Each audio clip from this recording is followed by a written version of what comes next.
The 17 News at Sunrise podcast is brought to you by Clinica Sierra Vista. Welcome back to the 17 News at Sunrise podcast, where we share your news on your schedule. Working in the spirit of the Golden Empire, this is 17 News at Sunrise.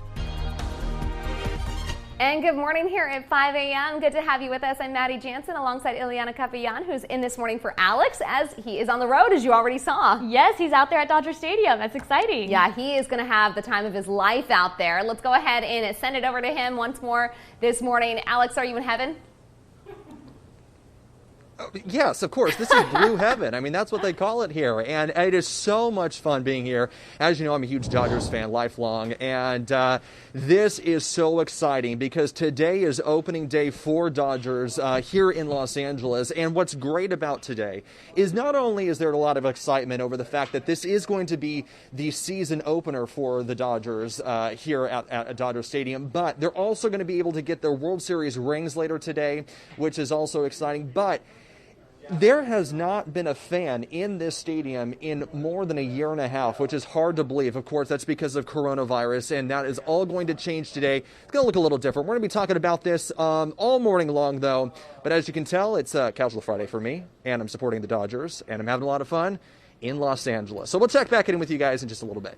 All right, sounds good. Thanks so much, Alex. All right, let's go ahead and check in on what your forecast is looking like for all of those baseball fans and for everyone here at home, too, today. I have fan when time allows up at Disneyland, and now Adam having fun at his Disneyland, which is Dodger Stadium. He's also a fan of Disneyland as well. On the weather front, he's going to be looking at a nice day at Dodger Stadium. We're looking at sunny skies as we take you outside right now. Not much to show you. We've got clear skies around Kern County at this time, and maybe a few high clouds this afternoon, but that will be about it. A temperature right now in Bakersfield of 52 degrees, a southeast wind at 5 miles per hour. And as we take a look at the hour-by-hour forecast today, we will rise into the 70s by 1 o'clock and then near 80 by 5 into the Tehachapi area. Right now, we've got a temperature at 45, a west wind at 10 miles per hour. And as we take a look at the winds, we've got a little bit of a gust over the Grapevine at this time and also out in the Mojave area. And then hour by hour in terms of the temperatures, you can see will rise into the upper 60s. We'll take a closer look at that weekend forecast coming up in just a bit. All right, thanks so much, Kev. It's 5:03, and we begin this morning with breaking news. Britain's Prince Philip, Duke of Edinburgh, and Queen Elizabeth's husband has passed away. He was 99 years old. Philip was the longest-serving consort of a reigning British monarch and the oldest ever male member of the British royal family. He spent a month in the hospital earlier this year before being released last month. NBC's Mark Barger takes a look back at Prince Philip's life. Prince Philip was the man behind the throne, full of support and love for his queen and his wife. Queen Elizabeth is said to have decided as a 13-year-old she would someday marry her penniless Greek cousin after a chance meeting at the Royal Naval College. Years later, Elizabeth's governess described it as a classic story of love at first sight over a meal of shrimp and a banana split. Philip was a member of the exiled Greek royal family.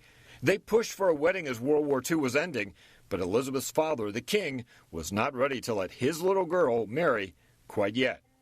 Philip, the handsome naval officer, was said to have had no problem finding a girl in every port.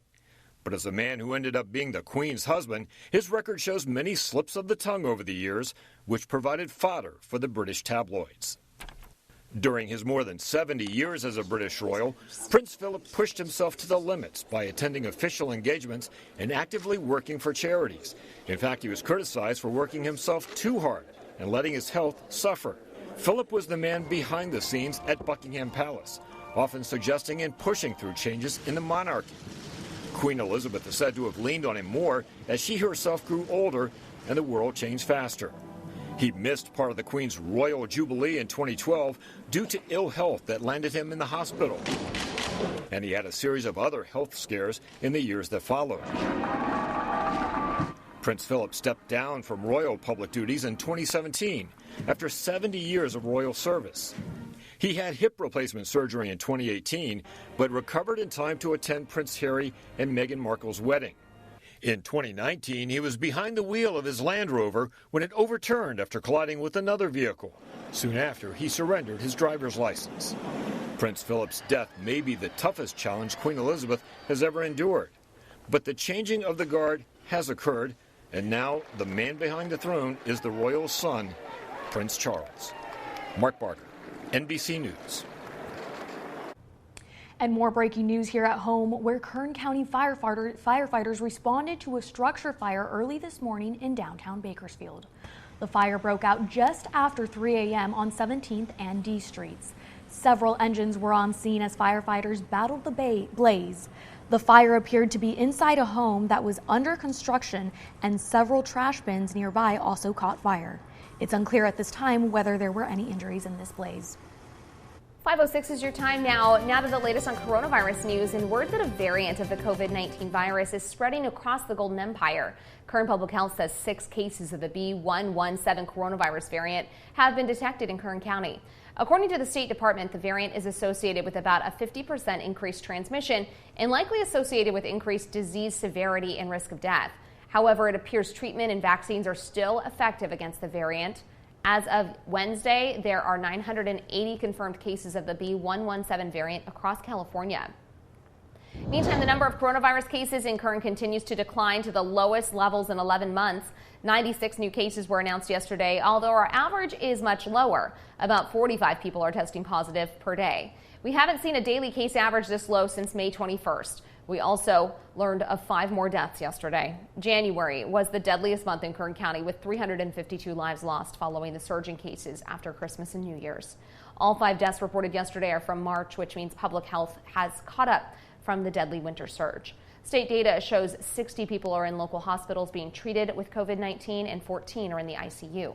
Clinica Sierra Vista is now offering rapid COVID-19 testing and COVID-19 vaccinations. Call 833-278-4584 to make your appointment. But don't delay. Clinica Sierra Vista, putting patients first. This weekend, a local organization is hosting a vaccine clinic aimed at getting more shots into the arms of African Americans. The CDC says Black Americans are dying from the virus at nearly triple the rate of white Americans. But this community also ranks among the lowest for a willingness to take vaccines. State leaders partnered with a local church, the MLK Community Initiative, and several hospitals for the vaccine clinic. It's Sunday, April 11th at People's Baptist Church from 10 a.m. to 3 p.m. They will be using Johnson & Johnson vaccines, so people will be protected from the virus with 1 dose. And tomorrow there will be a free COVID-19 vaccination site in Delano. The location is the parking lot of Adventist Health Delano on Garces Highway. The vaccination clinic runs from 8:30 a.m. to 4:30 p.m. Organizers say vaccines are available while supplies last. You can schedule your appointment by calling the number on your screen, 525-5900. And one of the easiest ways to sign up to get the vaccine is to go to the state's website, myturn.ca.gov. You can also call the number on your screen, 833-422-4255. Now to the effort to save a historic barn in Lake Isabella. The nearly 100-year-old barn was recently sold, and now the Kernville Chamber of Commerce is stepping up to relocate it. 17's Gilbert Burnell has that story.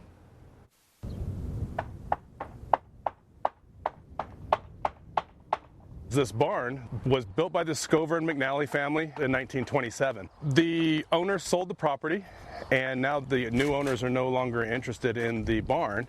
The Kernville Chamber of Commerce felt that it had some historical value, so we wanted to protect that. We are in the process of taking it down. As you can see, we started today. We started taking some of the boards off today. We have the Kern River Valley Historical Society. They're actually tagging all of our boards. We're taking apart the whole barn piece by piece in order to put it back up piece by piece.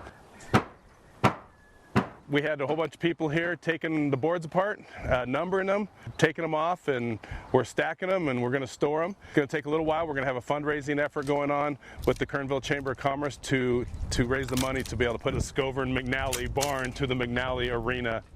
The barn is in Lake Isabella. We did check with the Kern River Valley Historical Society, make sure that they didn't have a place to put it. We're probably going to be able to salvage about 80 to 90% of it because there are some breakage in the boards.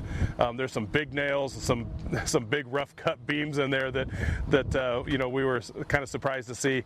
But in 1927, that's the way they built things. So trying to backwards engineer that so we can build it going forward is going to be a lot of fun and a challenge. I mean, we have a fundraising campaign going on. You can go to kernville.com and check it out. There's a Save the Barn button there.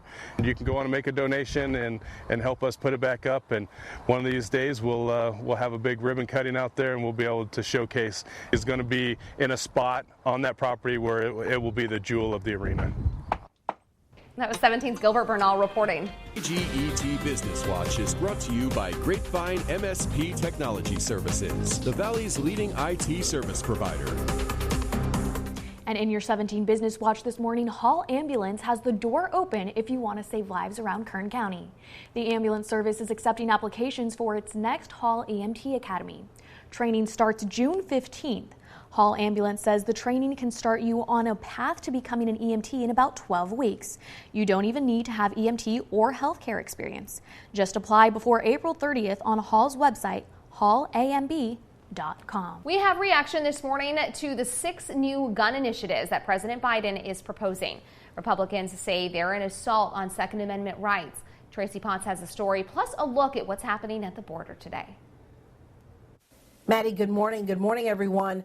There are nearly a dozen lawmakers on that tour today, getting a close-up look at what's happening at the border, while President Biden defends his latest action on guns.